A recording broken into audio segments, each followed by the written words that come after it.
Hello, and thank you for joining us for episode 2 of our Marketing Masterclass series. Today's episode is all about content marketing, where you'll learn everything there is to know about crafting an end-to-end content strategy that drives real results and growth. I'm Annabelle Bean, Digital Marketing Manager for NBS, and I'll be your host for today. Before we jump in, if you're new to the series, here's a quick heads up on what we're doing. So it's a 4-part series running across the year where we sit down with specialists who don't just talk about the theory, they'll share real actionable tips and methods that you can take straight back to your team and implement straight away. By the time we wrap up the end of the series, you'll have everything you need to put those insights into action and ultimately generate more leads and more of the right kind of leads, which, because let's face it, that's what we're looking for and that's what really counts.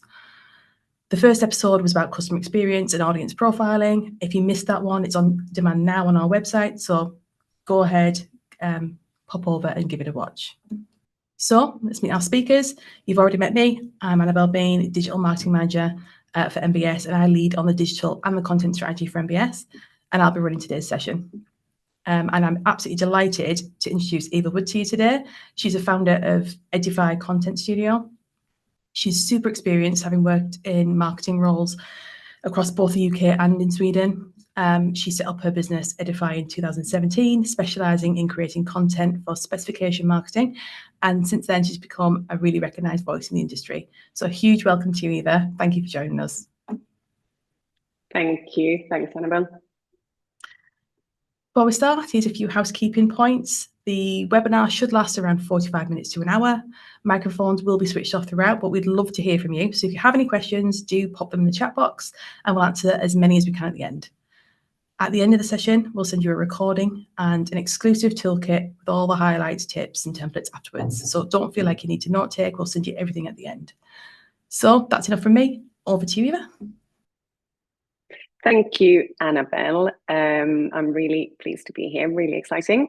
So yes, as Annabelle said, this is episode 2 of the Marketing Masterclass series. And today we're going to talk about content marketing. Annabelle already introduced me, and thank you. Very nice introduction. So yes, my name is Eva Woode. I am the founder of Edify Content Studio.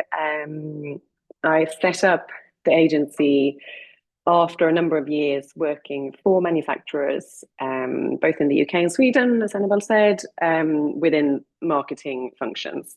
So I've kind of worked on the other side, if you like, or on the inside, and now I run Edify Content Studio, and we work with manufacturers and suppliers, and we kind of combine our technical knowledge. Most of my team members have also worked for manufacturers in the past, so lots of technical knowledge and marketing expertise that we combine to create content such as CPDs. We do a lot of editorial writing, interviews with architects and case studies, articles, and also thought leadership pieces, bigger pieces such as, for example, white papers. So that's what we do. So today we are going to talk about content marketing step by step. I'm going to try to explain or give you some of our tips, if you like, on how to approach content marketing. And this might be for someone who has never really done much content marketing before, or if you have been doing a lot of content marketing in the past, it might be a nice way of just kind of listening to the basics. I am going to try to keep it fairly simple because I feel like there's only so much you can take in from a webinar like this. And also sometimes it is really interesting to go back to the basics and look at how can we do things in a simple way. But I also believe that you can get quite far with very simple tactics. So that's why I'm going to try to stick to the basics.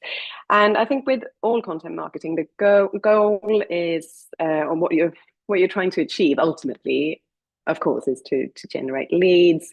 But I often think about it as you selling your expertise and positioning yourself as the trusted advisor. And this is the ultimate, but I think, especially in our industry, that what you're trying to do is to become a trusted advisor to an architect or to a specifier, and how your content marketing can help you with that. So we are going to talk about how to understand your audience. So the first step really, And then developing a content strategy, creating the content, and then I was going to move straight into the measuring.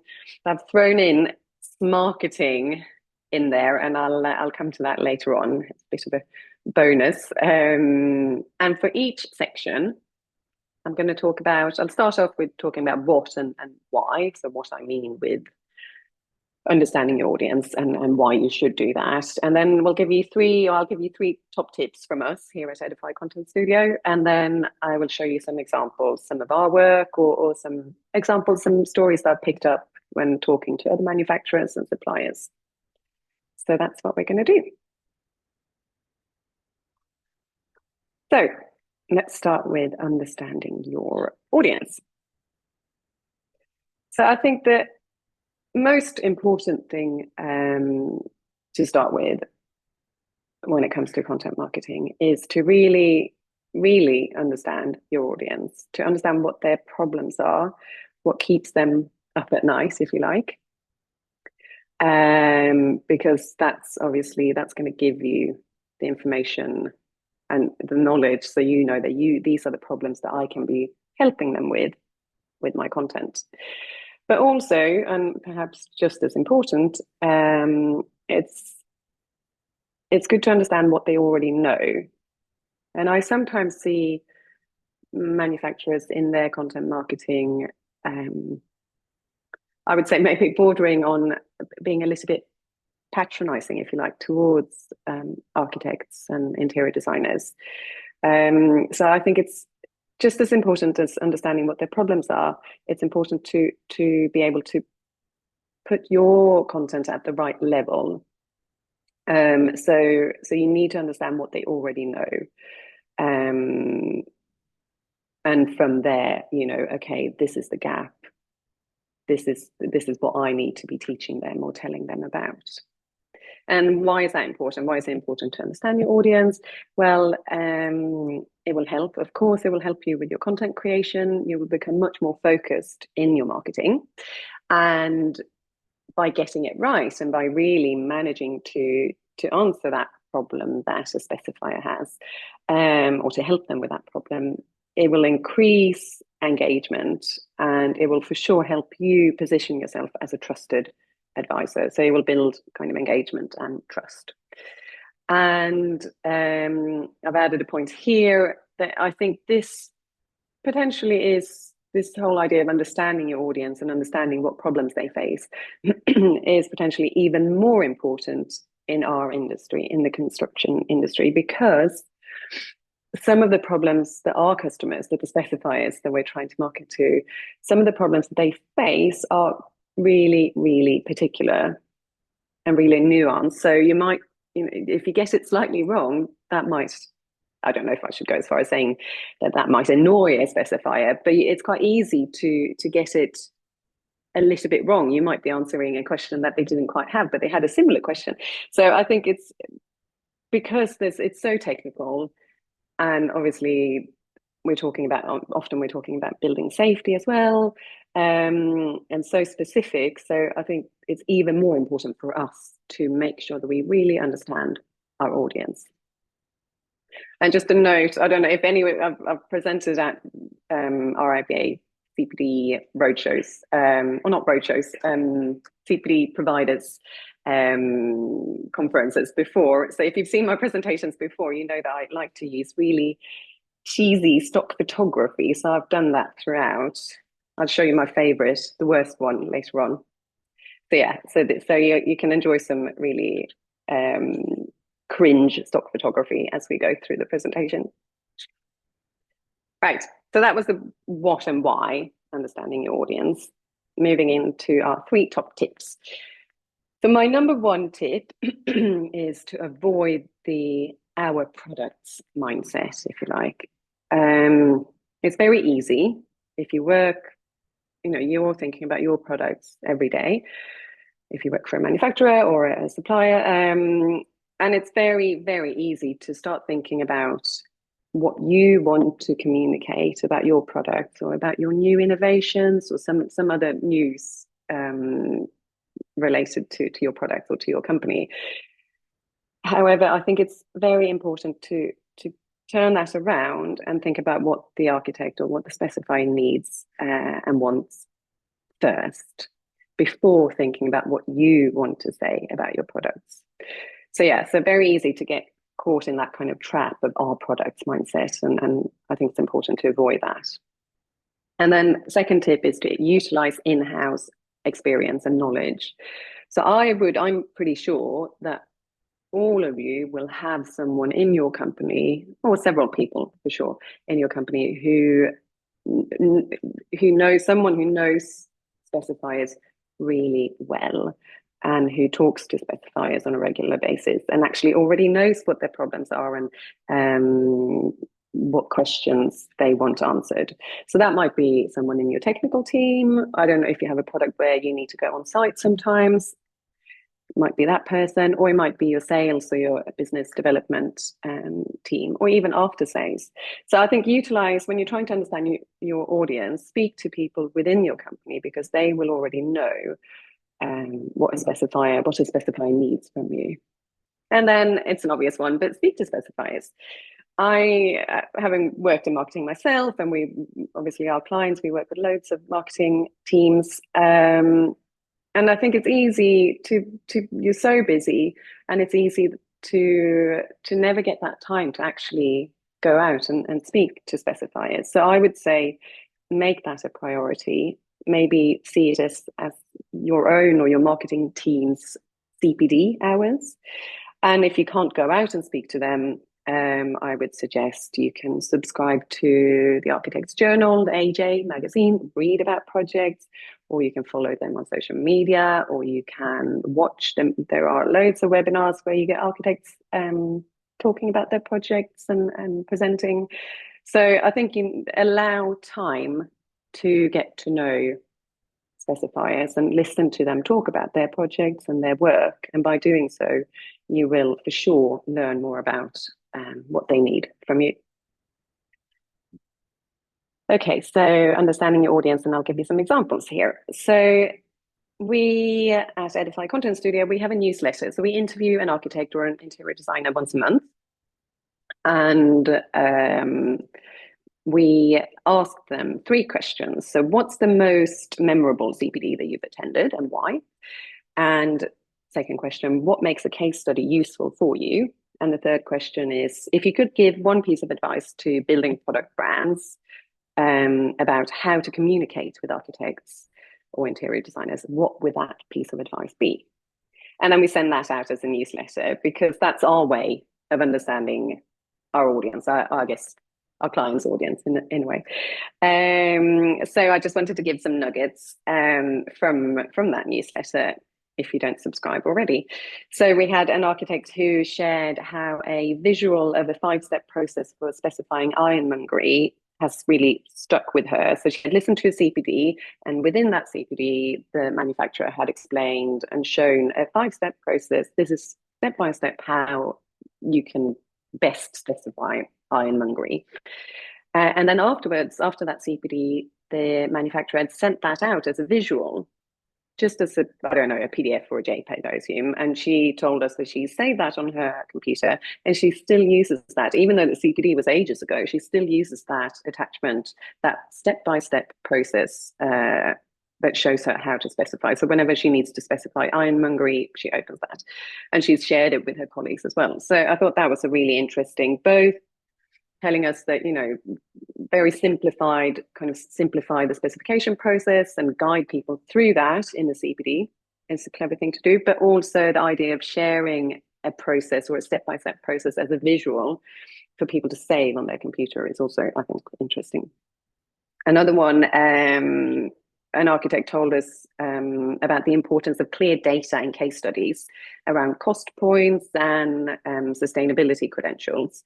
So he said that sometimes they might want to read a whole case study and the story of a project, but sometimes they're in a hurry, often they're in a hurry, and they just want to quickly scan the pictures of a project that you've done before, to see your products in action, if you like, and they want some of that key data pulled out. So maybe make it bigger on the screen, or in a box or something, so it's easy for an architect to quickly scan and find out the cost point You might not be able, obviously, to cost it, but to give a rough idea how much this project cost, for example, and their sustainability credentials and potentially other key data. So those are just two. And then on the screen, you have another quote, Simon Banfield, an architect, talking about that they need, they don't really want to have to call or email to get information. They need everything available quickly and easily. So that was just some examples of understanding your audience. Right, developing a content strategy. We move into developing the strategy here. So a content strategy for me is different from a content plan, I would say. So this is the top level direction that you want to take with your content. So it should cover kind of what, first of all, your goals. What are you trying to achieve? But also broadly, what topics, for whom are you developing this content? Why? What do you want them to get out of it? And how and where? As in, where are you going to be distributing the content? So this is really top level, and I will come back to this again and again. It doesn't have to be very complicated. It can be a very simple one sheet. This is what we want to achieve, and these are the topics that we're going to explore, and we're going to solve these problems for the architect. And I would say that you can, it's perfectly fine to include tone of voice guidelines or a note on your tone of voice within that content strategy. Some people like to do it separately, so you'll have one tone of voice document and one content strategy. We sometimes combine it if you want to keep it really nice and simple. And why do you need a content strategy? Well, first point there, to manage resources.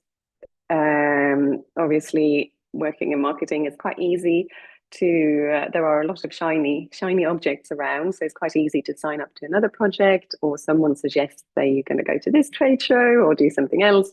And I think a content strategy, obviously that's not all you're going to do in your marketing, but a content strategy keeps you focused when it comes to the content that you're producing. And it will make it easier to say, actually, no, we're not going to cover that topic this year. We'll have to leave that for next year. So managing resources and managing your focus, if you like. And then a good strategy will make sure that you're consistent in your messages and in your voice. And after a while, if you are consistent, the audience will get to know you and will feel that you are trustworthy and reliable in your content, or in the way that you're supporting them, if you like. And that competence will really shine through. And again, I think this is important to become that trusted advisor. So our 3 top tips for developing a content strategy. So start small and prioritize. I often see, and I've done this myself, people having really ambitious content strategies. And it is, sometimes it's quite hard to keep that going for a prolonged period of time. So I would say, rather than aiming really high, and then a lot of work goes into creating content, and I think that can be easy to forget sometimes. So I would say start small, start with a small content strategy or content when we move into the content plan as well, and prioritize. And also, so for example, you might say that this year we're going to focus on these 3 top problems that architects have when they're specifying our products. And that might be enough. There are different ways of talking about these 3 problems.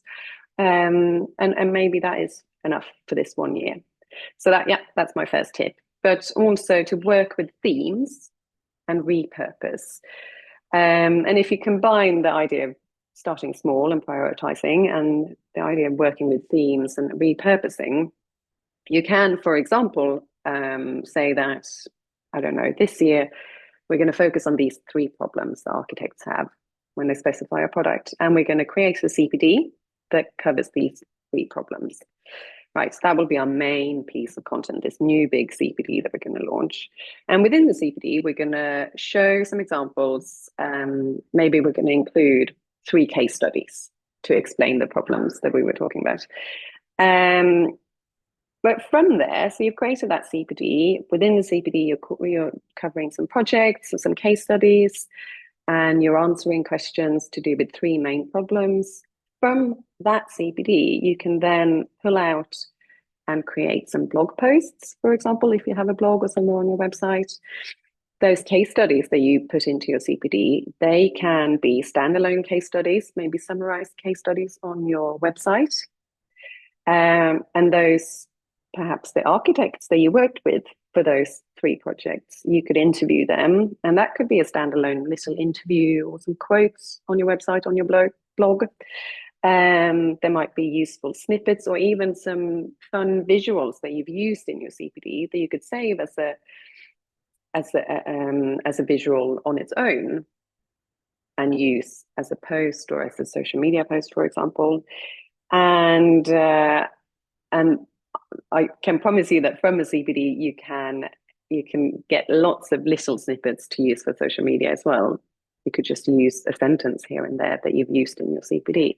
So you can see how just focusing on one big piece of content and then from there repurposing and looking at things from different angles and reinventing things in different formats. And this, I don't think, you may think it sounds repetitive or that you're going to be talking about the same thing over and over again. I don't think that is a problem because you are going to look at things from a different angle, and also people learn differently. So some people might learn really well by reading an interview with an architect. Other people might want a video case study, or other people might prefer a CPD where there's actually someone in the room explaining things to them. So bear that in mind too. The repurposing will make your life easier, but it will also help with people, with your audience, learning in different ways.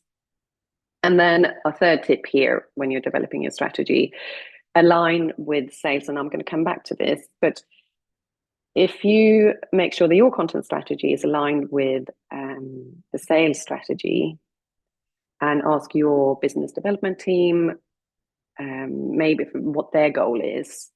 For example, say that their goal is to get specified for hotels this year. Okay, so which interior design or architecture studios would be working on hotels? Okay, you've already got your audience there. What problems do they face when they're specifying for hotels? Can we develop content that kind of answers or helps with that, with those problems? So if you align it with the sales strategy and the sales goals, and then you work your way backwards, it will be quite easy actually to find your content strategy, or it can be easier to find your content strategy. Right, 3 tips. And then just some examples here. So an example, or some examples of what a content strategy can include. There's no right or wrong here, but it can include, I think it should include goals. So what are you trying to achieve? The audience, note on the audience and their problems. So you might have, if you listen to the first episode in the Masterclass series, you might already be working on your customer persona, so you might have a good understanding of the audience. But I think within the content strategy, you might want to define who. You might have a huge audience, and maybe you're going to focus on just a few of those groups and their problems, which they might have loads of problems, but which problems are you going to be focusing on for this year or for this period that the strategy covers? Right, and what are the core messages? And also here, the voice, the tone of voice. So you can include the personality and the style and the tone and the do's and don'ts, if you like, when you're writing and developing content. And then which content types mainly are you going to be focusing on? Where are you going to be distributing or publishing this? And how are you going to measure? And what are your KPIs? I think those, if you can answer these questions, you've got yourself a nice, simple but good content strategy. And then on the screen, I've got 2 examples here. So it's not really for you to read. I know the font is probably tiny for you, but the bigger one is a content strategy that we developed for a client. They were launching a blog or like an online magazine where they wanted interviews with architects and video case studies and various articles. So a bit like a magazine, but published by a manufacturer. So this was the content strategy that we did for them. One page. We wanted to keep it to one page because we wanted it to be something that's easily picked up and kind of referred back to time and time again. So we talked a bit about the concept of this content hub, if you like, or magazine, the objectives, what we're trying to achieve, what problems are we going to be solving for our audience with this content, and then some call to action ideas and key messages. And at the bottom, content format. And we've been working with them for a long time, for several years, and it's still, I would say, this is still relevant. We've moved, the content format has changed a little bit. We're focusing more on video content now, but still, it works because it's simple, I would say. And here, the little one, the tone of voice chart here is quite a fun one to do and super simple. You can do, we often do it with clients, and you can look at your current tone of voice, and you can also talk about where you want to be and what you want to tweak. So you've got neutral in the middle, and then you've got funny and serious, formal, casual, and so on. And you can kind of highlight where you think you are, and you can also then highlight where you'd like to be. So yeah, that's a good one. Again, super simple. And also we're going to put some templates in the toolkit after the seminar. So you'll have some of these templates. Right. So this is where, and again, there's no right or wrong here, but this is where I would put the content plan and also perhaps define what tools you're going to be using. So, because the content plan for me is much more, and for us when we do it, it's much more about who is going to be producing this content, when are we going to post it, and what is it that we're going to be producing for this one piece of content. So it's much more detailed. And then again, tools, you might want to define what tools you're going to use for managing the content. There are loads of tools like HubSpot or Monday.com. And you might already be using some other tools like search listening tools to develop your content strategy. But I think the tools that you're looking at here and that you're trying to define here in your plan is more to do with how are we going to manage, how are we going to manage day to day the content. Right, and then I would say the creative work, the actual creating of the content and the managing of the content, both of that falls obviously within your day-to-day content work. But I would perhaps suggest that those two can be quite different, two different things. And they might not be, if you think about your team, it might not be the same person who, if you look at their skill sets or your team skill set, you might want someone to create the work, someone who's very creative, or you might use a freelancer or someone outside of your organization. And then you might use someone else who is really good at managing, who knows all of the latest changes to LinkedIn or whatever. And that person is the manager of the content. So I think it's important to split the creative work and the administration and the kind of management of the content into two and look at them separately. And also remember that it's not just about getting the content out there. Who is going to be responding and engaging if you get social media comments, or if people have the ability to comment on your blog posts. So who is best in your team to be that kind of engagement person? Right. And then I think whilst you're creating the content, it's worth considering your mix, obviously, your different types of content. And also consider the specification process. So some pieces of content might be more suitable for the concept stage, where specifiers are getting kind of inspired and looking at that kind of top level inspiration. And some of your content might be more suitable for the later technical stages. So more kind of guides and how to and those type of content. So just bear that in mind, that there are different types of content for different steps of the specification process. And it might even be the same. So you might have a blog, and some of your blog posts are very much kind of early stages inspiration, and some of your blog posts are more technical. Or you might be writing a case study. I mentioned this before. So within the case study, you might have an inspirational and kind of interesting story of the project. And then you might pull out the key technical data as an information box on the side. So it could be within the same piece of content, but just bear in mind the different needs for the specification process. And then utilizing the right expertise. So I would say that it's good to think a little bit outside of the box here. You might want someone in your technical team to actually draft a technical guide how to specify a product, because they are the ones, they know it really well, but they're not very good at writing. So maybe they will do the draft and just kind of empty their brain into a document, and then someone else might pick that up, or you might use AI to edit, because you've got all of that technical knowledge in there. Or you might have someone in your team who's really good at storytelling, so they can take all of that knowledge and technical detail and turn that into a compelling story, if you like.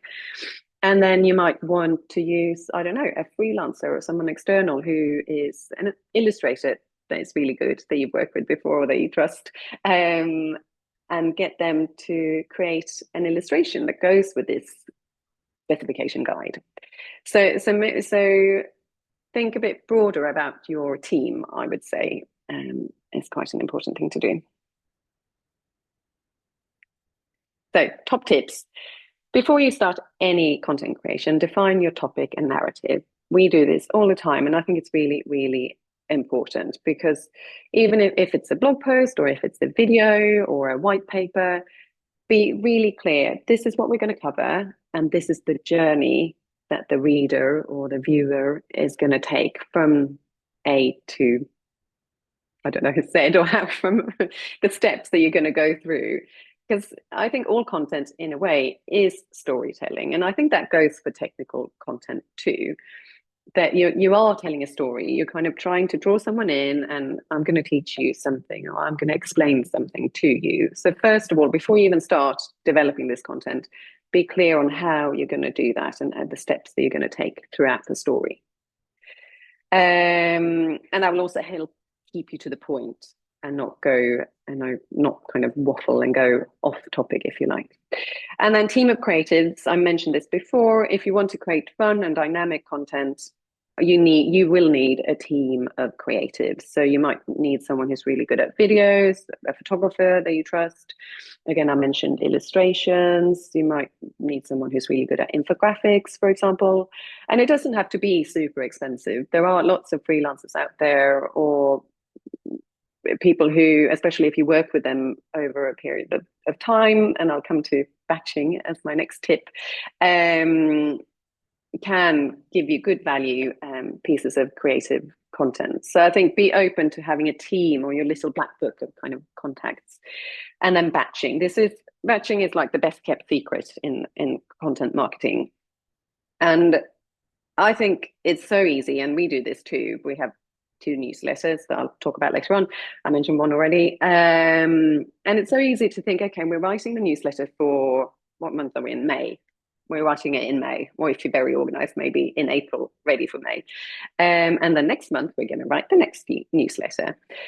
But there's nothing stopping you from writing a number of newsletters all at once.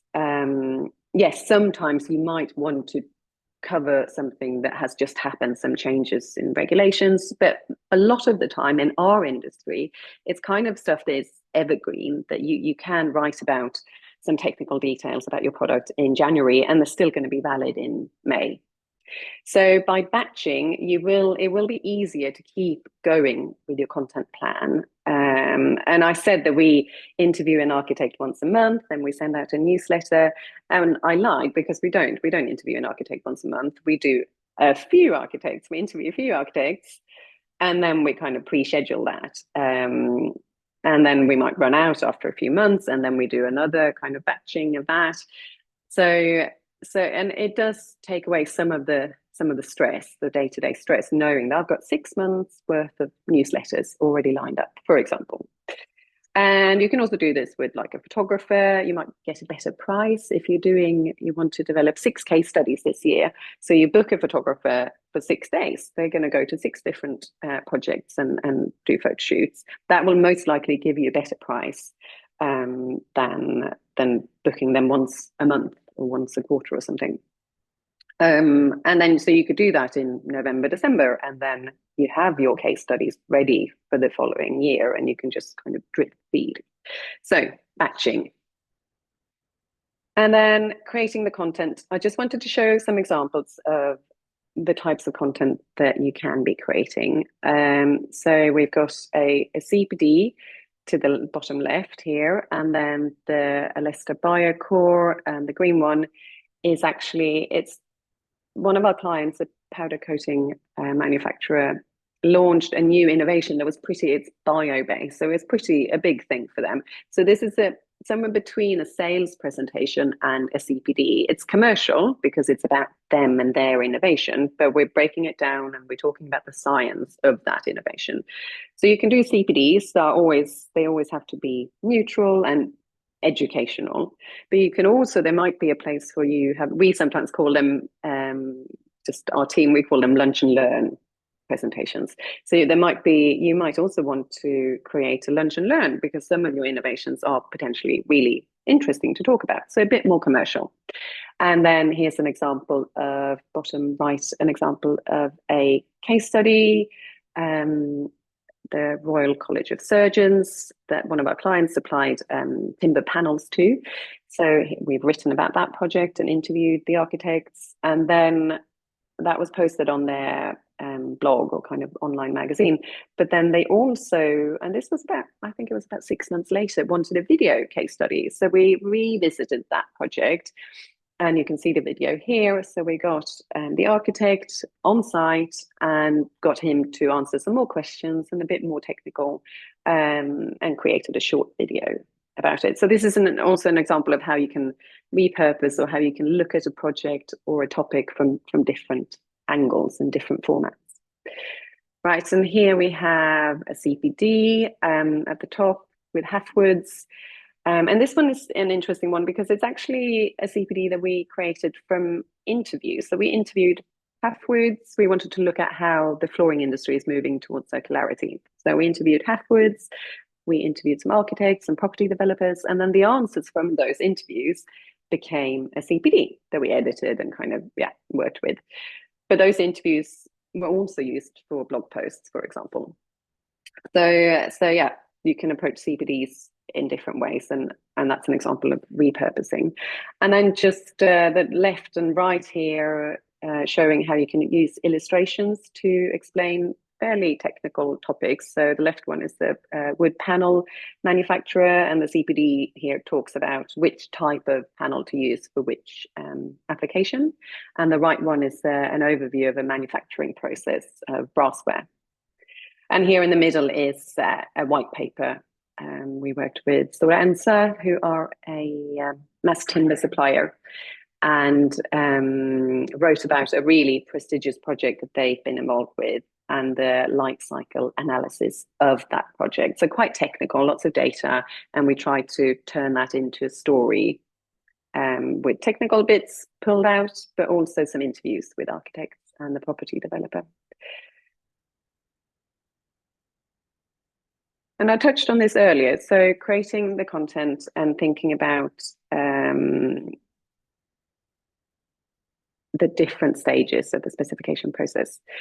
So the concept design stage, the specifier is most likely wanting to explore new materials, and kind of quickly they need to gauge whether a product meets the needs and what they're looking for. So the content that kind of fits on this side should have strong visuals. You might want to create quick case studies, or kind of overview, a project gallery, if you like, product overviews, and CPDs are more general in the topics. And then for the technical design stage, you might want to create content that is a little bit more kind of how-to or guides, technical sheets, or if you have lots of technical words as part of your product and as part of your world, there may be some kind of glossary or white papers, and specific CPDs are more focusing on one or a few technical problems. And also when it comes to channels, I'll mention that here. Obviously, most of the time you'll be working with your website, of course, and social media, but also there are lots of other channels like NBS Source, for example, where you can post your content and repurpose perhaps the content that you have to also be posted on NBS Source. But then if you think about CPDs, there are lots of other places you can work with CPDs. So obviously your team might go and visit specifiers in their offices and present the CPDs. But there are regional events. Some regional organizations will do events where you can present your CPDs, or the RIBA do their CPD roadshows, for example. So yeah, I think it's not just digital. When you come to the where are we going to publish? Where are we going to put this content out to the world? There's also lots of in-person opportunities for you to share your content. Right, marketing or F-marketing. Now, I'd never heard this term before, and when I was researching and putting these slides together, I asked ChatGPT, is there a word for when marketing and sales are well integrated? So it can be called sales and marketing alignment, which is quite fun, but doesn't sound that fun. Or it can be called smarketing, which I thought was a great word. So I'm using it here, and I'm gonna start using it. So this is all about how, and I've touched on it before, but I wanted to have it as a separate section, how the sales and marketing need to work together, and how the sales and the content marketing need to kind of support each other. So on the one hand, it's important that the marketing understands and kind of is aligned with the, as I said before, the sales targets and the key audiences that your sales team or your business development team are trying to target. But it's also important that the sales team are supporting the marketing team and providing feedback about leads and feedback about conversations. When I talked about knowing your audience, so feeding back what problems or what questions are you as a salesperson are you getting from the specifier, feeding that back into the marketing so you can create content around that. So it goes kind of both ways, both supporting the sales team, so creating content that will support the sales team and their goals, and you flip that, so the sales team are supporting and kind of feeding back, so it's that feedback loop back into the marketing so that can support the content. And I think internal communications are really, really important here to make that work. And also it will for sure, why do you need to do this? Well, it will help with lead generation for sure. It will help you create content that is relevant, and it will help you create good quality leads. But it will also, that feedback loop will also help you measure whether your content is successful, because some of the content, like CPDs, for example, you will only know if it was successful from the person who was out there presenting. So yeah, it's both to help lead generation and also to help with the measurement. And I think marketing teams the marketing teams that we work with are often very, very, very busy and stretched. And I remember from working in marketing that you sometimes feel like people don't really see everything that you do. So I think having that close relationship between sales and marketing will give you more visibility of the marketing and the content that you're producing. So yeah, I think one of the reasons why this is important is the visibility. Right, 3 top tips. The target list. Get hold of your sales team's target lists, so the architects that they're trying to target. We had a client once who their business development manager had a conversation with Foster and Partners, who said to them, do you have a CPD on innovations? They're a powder coating manufacturer. So do you have a CPD on innovations in powder coating? And the BDM said, no, we don't, but we can create one. So we worked with them to create that CPD. And that CPD was created for one architecture practice, but it was such an important opportunity for them. They really wanted to get in with Foster and Partners. And then afterwards, obviously, they've used the CPD for other practices, and they now have a CPD that they can use. But it was created for that one target. Sounds a bit, I don't know, but for that one goal of getting into that one architecture practice. So I think from a marketing perspective, get hold of your the target lists and try to see if you can create content for these architecture practices that your BDMs want to target. Right, internal launches, making sure that your company, your organization, everyone knows about the content that you're creating. So if you've got a new white paper, it might be a case of sending that out to everyone in your organization or sending a link to it. Again, getting that visibility and that collaboration going. And then KPIs to support marketing. So I have seen, and I think you can force a little bit, KPIs that support your marketing efforts. So by that, I mean, for example, giving sales managers or BDMs KPIs to present 3 CPDs a month. So marketing have created the CPD, and then we put a KPI in place to make sure that CPD is used, for example, or to feedback about one project a month or a quarter, depending on how often. So for the sales team to feedback to the marketing about a project that could potentially become a case study, or to introduce the marketing team to one architect every 6 months that you could potentially interview for a case study or something. So there are little things that you can do, not to force. Obviously, you don't want to force it too much, but yeah, to just get that collaboration going and that feedback loop going. So people remember stories. So that's the reason why I put that there, is that I don't have, obviously we're talking about processes here, so I don't have an example to show of marketing in action, but I was going to tell a quick story. So one of our clients, what they do, they launch a new CPD every year, and we work with them on that CPD. And what they do before their CPD presenter goes out to present to architects, they have an internal CPD event. So quite often that will be during their annual conference or sales conference, or kind of annual company meetup, if you like. And so first of all, obviously, we make sure that the CPD presenter is trained and they're comfortable presenting the CPD. But the first thing they do is to present the CPD to their organization. And lots of benefits come from that, I think. So one is that obviously the organization, everyone will feel that they are included, and they understand what marketing are doing and producing, and they might learn something, because there might be something in the CPD that they didn't know. And also they will be able to talk to specifiers. So that might be your technical team or other BDMs that are out and about talking to specifiers. They will know that CPD really well, so they'll be able to sell the CPD to specifiers and say, oh yeah, you should book into, book our CPD because it covers XYZ and it's really good. So that is, I think, a nice story of how marketing can work in action. Lastly, measuring.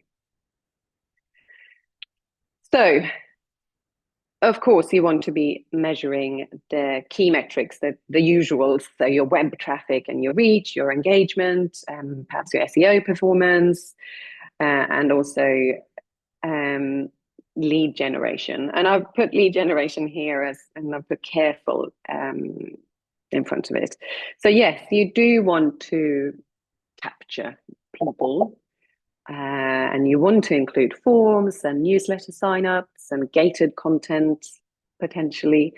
But I think specifies, but I wonder if this is just across, everyone is getting quite sensitive to leaving their details or having to to, input their details to get a white paper download. It might work, but I think that's why I'm saying careful. So of course, you need to generate leads. You have to. But I think you need to be careful it has to feel really, really worth it for the specifier. And I think there are some good places to do it where it's obvious. Newsletter sign up, for example. They're not going to be able to get their newsletter unless they sign up. Or CPD booking. They're not going to be able to book and have someone come to their practice without giving their details. So there will be obvious places where you can do it. And for other kind of digital content, gated content, I would be a little bit careful in how you do it. And also when you're measuring, I think it's worth bearing in mind that content, yes, there's lots of digital content and digital opportunities for publishing and sharing content, but it is also about, and especially in our industry, about creating opportunities for relationships. So when you're measuring, you want to be measuring both the digital side of things, but also the face-to-face opportunities and the relationship or the opportunities for relationships that you have created. So that perhaps makes measuring a little bit trickier. And I guess it's extra tricky in our industry because people do need to meet up to see a product and touch that product. So you might have created a white paper and then an architect has downloaded or read that white paper on your website. And then they bump into one of your BDMs at a trade show. But they start a conversation because of that white paper. I read your white paper and I had some questions. And then from that conversation, a relationship is formed and it might lead to a project opportunity 6 months later. So yeah, that's why measuring digital, but measuring also kind of face-to-face, it can be a bit tricky. And my first top tip here, when it comes to our 3 top tips, is to allow time, because projects, as you know, take a long time in our industry. So that example I said with the white paper, that might be over the course of a year. So you create a white paper and it leads eventually to a project opportunity a year later. So in your measuring, allow time. And then, of course, consider quantity versus quality of leads. Yes, you want to show the numbers that your content is worth it, but it's also about the quality of leads. I think we've all been to trade shows where our stand is flooded with, students. Students are, of course, really important too, but you need to also make sure that, your content is really getting the right quality of leads and the relevant leads. And then marketing, again, when it comes to the measuring, I've touched on this already, but integrated sales and marketing will help you measure, especially those face-to-face opportunities that might come through on the back of digital content. And just an example here before we end of quite an interesting journey, if you like, in one of our clients and how they generate leads. So they have I might work backwards actually. So they have created a CPD on how their products can help with lead certification. So LEED certification in projects. So they've got a CPD, but what they've done is to create a landing page on their website that pulls out some of the key data and key information from that CPD and gives you that for free, if you like. And then also they've interviewed a couple of people to talk a little bit about how you can achieve lead certification and how their products or their type of products can help with that. So what they've done, and now I'm going to do the journey from the right way. So we've got a number of, we work with them to create a number of LinkedIn and social media posts that take people to this landing page, the sustainability landing page. And they've got a number of topics on the sustainability one, but on the sustainability page. But one topic is lead certification. Click on that. And then here you've got some of the key information, some snippets of information from the CPD, and you've got a couple of interviews that you can click on, and then they will kind of loop you back to the landing page. And then you scroll down and you think, oh, I want to learn more. You've already given me some information for free here, and I've read about it, and it's not gated yet, if you like. I want to learn more. And then at the bottom here, it promotes the CPD seminar. And that's where you capture people's details, and they have to sign up to book the CPD. So it's just one example of working with content, a little bit of content, and then you give people a little bit more. And then when they're kind of ready to, sign up to something bigger, that's where potentially you might be able to capture their details. Right. We've covered a lot.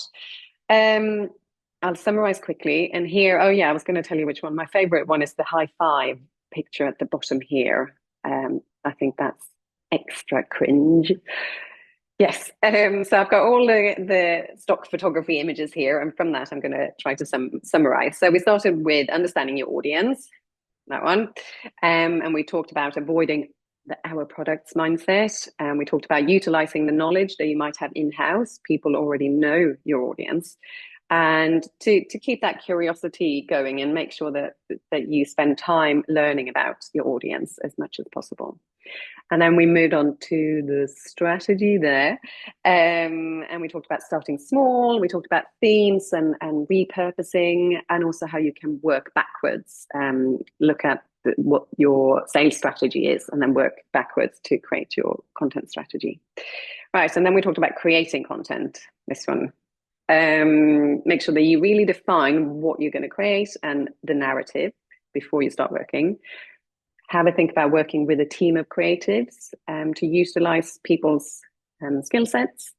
And then batching, best kept secret in content marketing, I would say. It is, if you can nail batching, it is going to change your life. You will feel much less pressured. Right, and then the high five is this marketing. So we talked about the target list, who are the BDMs trying to get in with, who are those architects, and how can you create content for those people. The importance of internal communications, and also how you can work with KPIs to make sure that you support each other. And then measuring here. So the 3 top tips there were to allow it to take time, think about quantity versus quality, and then also how you need to find a way to measure the face-to-face opportunities as well. And that's it. So I mentioned our newsletter. So we have one newsletter where we interview architects and get them to tell us what they want from a manufacturer. And then we have another newsletter, well, it's the same really, but once a month we do the interview with the architect. And once a month we send out just general content marketing tips. So if you want more of what I've been rambling on about, then you can sign up to our newsletter on our website, and you'll get once a month, you'll get some tips, content marketing tips. And if you want to know more about our work, you've got our website on there. Thank you. Thanks so much for that, Eva. That was brilliant. Really, really useful. I think when you think about writing a content plan and a content strategy, it can be really quite intimidating, but you've just shown there that it just really doesn't have to be. You just need to start, and it could be big or small, just as long as you start. So yeah, some really good tips there. I absolutely love the idea of batching, and it's definitely something I'm going to pick up and run with. When it will change your life. Brilliant. Great. So we'll open things up to questions. So thanks to everybody who dropped them in the chat. And we'll start off with this one around AI, which I thought was interesting. So obviously AI is a big buzzword, especially around content. It's a language model, as we all know. So with so many tools now promising faster content creation, where do you think marketers should draw the line with AI? Mm-hmm. Yeah, good one. I think, it's true. You can create content faster with AI. That is true. But I think, of course, you need to be really mindful for several reasons. So firstly, AI is obviously basing what they give out to what you're given is based on what's out there already. So if you think about content, as I said before, being about storytelling, if you want to be telling stories, that are unique to you, like interviews with a real person, a real architect who's used your product, or a real story about a project, maybe even a project that went wrong and how you then fix that, or another issue that happened on site, you can't use AI for that. So that's the first thing really that I would say, that, yes, use it, but also make sure that you're telling real stories in your content. And then, of course, the second one, and perhaps the biggest reason why you need to be cautious, is that we're talking about safety things here, and regulations, and this is serious stuff. We can't rely ever on AI to give the right information, the technical information. So I often think of it as, you can use it as an assistant, or as it's a tool.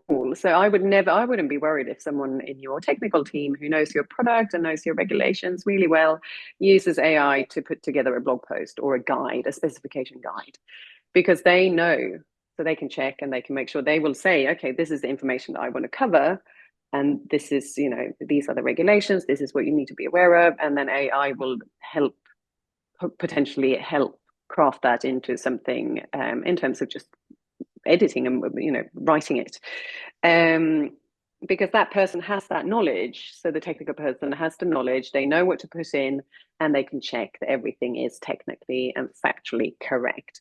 If you flip that and you ask someone who does not know the product or doesn't know the regulations, if you ask them to use AI, that person will not have the knowledge to, first of all, they will most likely ask AI to give them some technical data. And secondly, they won't have the knowledge to check that everything is factually correct. So I think use it as you would use an assistant who is still learning about your products.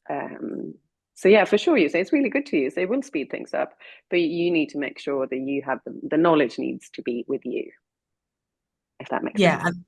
Yeah, absolutely. I totally agree with that.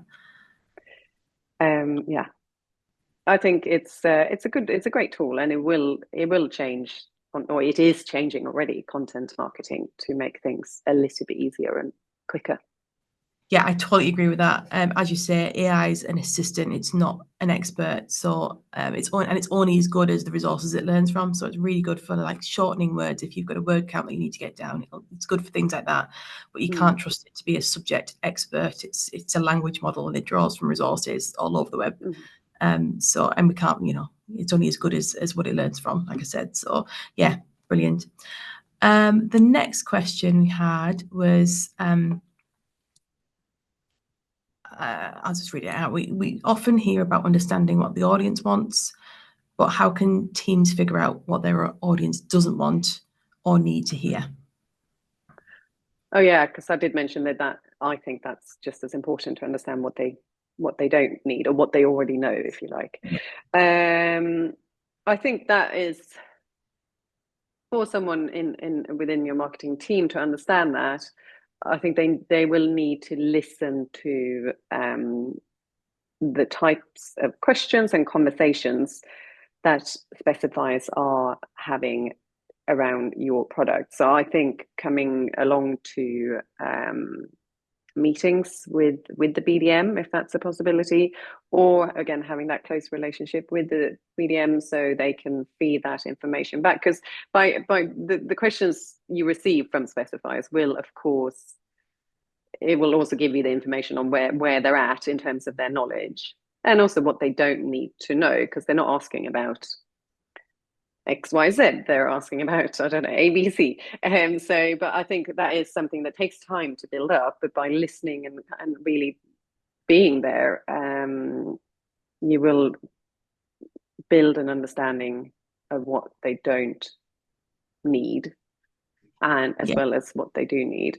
And if you have showrooms, I think that is also a good place for marketing teams to spend some time in the showrooms, because there will be conversation. But architect specifiers will be coming into showrooms, looking at products, or maybe they're having a meeting, and being there as a marketing person and listening to that and seeing how they engage with the products within the showroom and the questions they have will teach you a lot.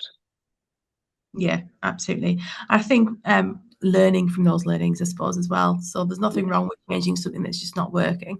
So we've had instances before where we've released a piece of content and it's not got the amount of engagement that we thought it was going to get.